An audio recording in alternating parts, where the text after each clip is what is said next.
Bonjour à la communauté de Fleig. Je voulais vous faire part d'un exemple de la façon dont Rashi commente la Torah. Et cet exemple servira à illustrer une des règles les plus connues, ce que j'appellerais la question cachée. Pour l'illustrer, nous allons prendre un verset du livre de Bereshit à la fin de la paracha Miket, qui nous dit ceci. Vayikreu simlotam, vayamos ish al hamoro, vayashuvu aira. Ils déchirèrent leurs vêtements, chacun chargea son âne, et ils retournèrent dans la ville. Le de ce verset se situe au moment où Yosef découvre sa coupe dans le sac de Binyamin. Et Rashi nous dit que Vayashuvu Aïra, il s'agit d'une ville moyenne. Et pourtant, on parle de la capitale de l'Égypte. Rashi précise que c'est une ville moyenne, c'est-à-dire qui peut être défendue par 10 hommes en cas de guerre.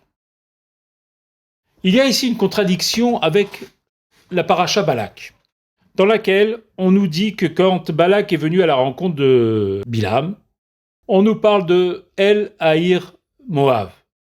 Et sur la ville de Moav, Rashi nous dit que c'était une métropole, c'est-à-dire une grande ville. Alors, comment se fait-il que pour la capitale de l'Égypte, on nous parle de Ir, c'est-à-dire une ville de moindre importance, et pour la ville de Moav, on nous parle de métropole?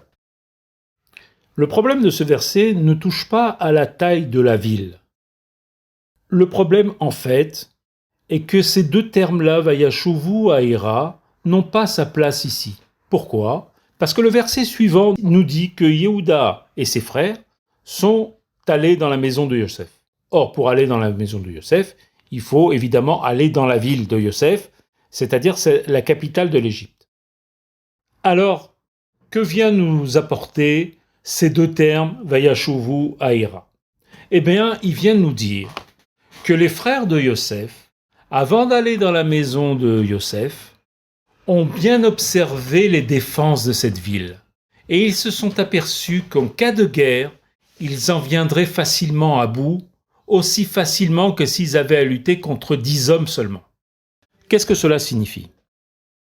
Étant donné que les frères de Yosef sont 10, cela signifie qu'en cas de guerre, ça ne serait pas une guerre entre les 10 frères contre des milliers d'hommes, mais ça serait une guerre de 10 hommes contre 10 hommes.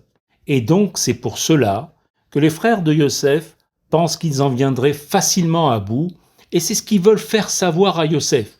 Si tu cherches la guerre, tu vas nous trouver et tu risques de la perdre. Voilà un échantillon de la manière dont Rashi commente la Torah. Merci de votre écoute.